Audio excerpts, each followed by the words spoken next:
లేదంటే పూర్తిగా పైకే పంపిస్తాను. ఇంకొకసారి లేడీ ఎంప్లాయీస్ని ఇబ్బంది పెట్టినట్టు తెలిసిందో నువ్వు ఆఫీసర్ అని కూడా చూడను, కోసి కారం పెడతా. సార్ తప్పైంది సార్, ఈసారి క్షమించండి సార్. Sorry sir. ఏ సత్య, కమాన్. రేయ్, ఎవరన్నా? ఎవడో ఆఫీసర్. ఆఫీసర్ అయితే మాత్రం ఆడపిల్లల్ని హరాస్ చేస్తే ఊరుకుంటామా మనం? ఆడపిల్లల్ని హరాస్మెంట్ చేసే హక్కు మగాళ్లకుంటుందా? ఇలాంటి వాళ్ళందరినీ తోలు తీసి తిరగేయాలి. సరే సరే, కూర్చోండి కూర్చోండి కూర్చో.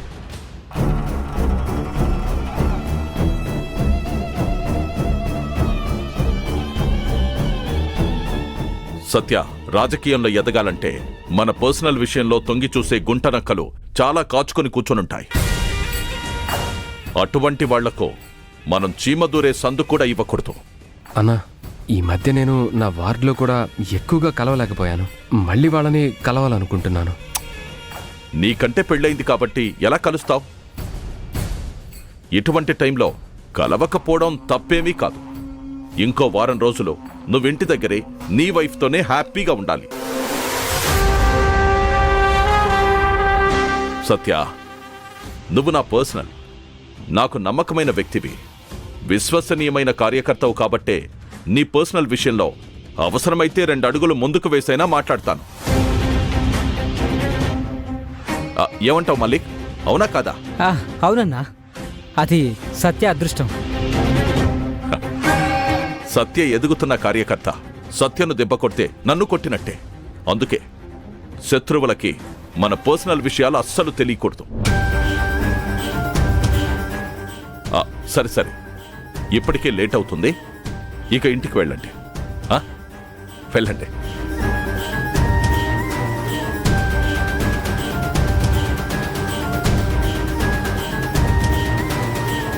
ఏమైంది సత్య? అమ్మాయి ఇంటి దగ్గర నీకోసం ఎదురు చూస్తూ ఉంటుంది. త్వరగా ఇంటికి వెళ్ళండి. ఏమైంది సత్య? ఇంకేమైనా చెప్పాలనుకుంటున్నావా? అన్నా, సత్య ఇంటికి వెళ్ళడానికి ఇష్టపడలేదన్నా. 2 రోజుల నుంచి నా దగ్గర ఉంటున్నాడన్నా.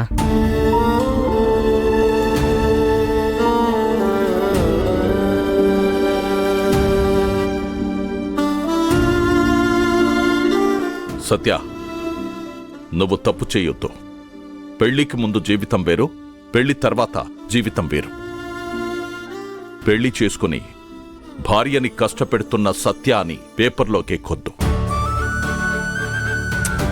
నీకు మళ్ళీ మళ్ళీ చెప్తున్నాను, మంజు నా కూతురు లాంటిది.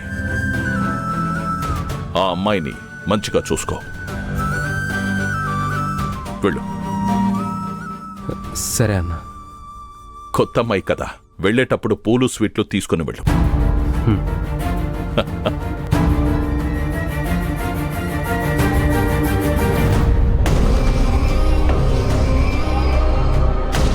పెన్ డ్రైవ్ సేఫ్గా ఉన్నట్టే త్వరలోనే మన చేతికి తెచ్చుకోవాలి.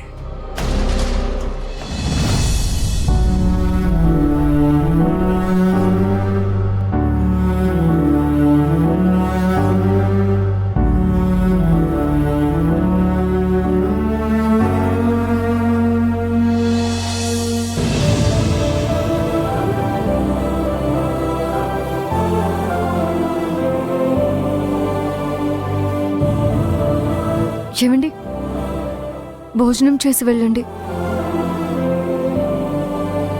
మీరు వచ్చే వరకు వెయిట్ చేసి అన్నం పెట్టాలనుకున్నాను, అందుకే వెయిట్ చేస్తున్నాను. నువ్వు తిన్నావా? తిన్నాను. మంచిది. అంటే నువ్వు నా ఆకలిని గుర్తుపెట్టుకొని నా కోసం వెయిట్ చేస్తున్నావు. ఇది పచ్చి అబద్ధం. లేదండి, మీరు ఆకలితో వస్తారని మీకు వడ్డించాలనే ఉన్నాను. అలాంటప్పుడు నువ్వు తినకుండా వెయిట్ చేసేదానివి. నీ ఆకలి తీరింది, హాయిగా టేబుల్ మీద నిద్రపోతున్నావు. ఏదో అలా నటిస్తున్నావు. నా కోసం వెయిట్ చేస్తున్నట్లు. చూడు కానిస్టేబుల్ మంజు మేడం, ఇప్పటికే మీకు ఈ ఇంటి వాతావరణం, ఈ ఇంట్లో మనుషులు ఎలాంటి వారో అర్థమై ఉండాలి. ఈ ఇంట్లో నటించే వాళ్ళు ఎవ్వరూ ఉండరు. అందరూ ఏదనిపిస్తే అది మాట్లాడేవారే ఉంటారు. సో నువ్వు తిన్నావు, హ్యాపీగా ఉన్నావు. నేను రావాలి, నువ్వు పెడితే తినాలి అని ఆశపడద్దు.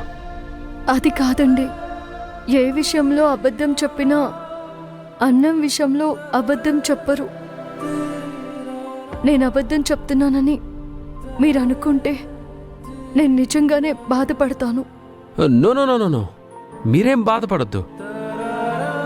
ఎందుకంటే సుఖపడేవారు మీరు, సంతోషపడేవారు మీరు, కష్టపడేవాళ్ళం మేము, బాధలు పడేవాళ్ళము మేము. మీ రాక మా కుటుంబానికే బాధ. ఈ విషయం మీకు బాగా తెలుసు అనుకో.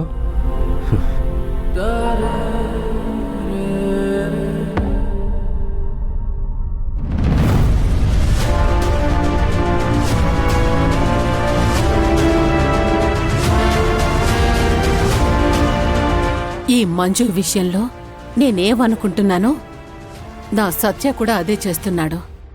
వీడు కరెక్ట్గానే ఉన్నాడు. ఈ మంజు మాయలో, మంజు ఉచ్చులో ఇంకా పడలేదు. ఇప్పుడైతేనే కోర్టు ద్వారా ఇద్దరిని విడగొట్టొచ్చు.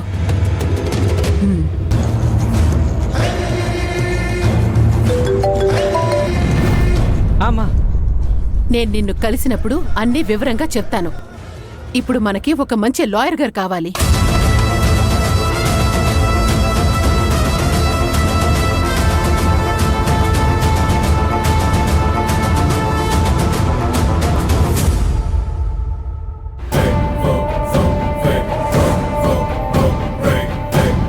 అర్థమైంది కదా?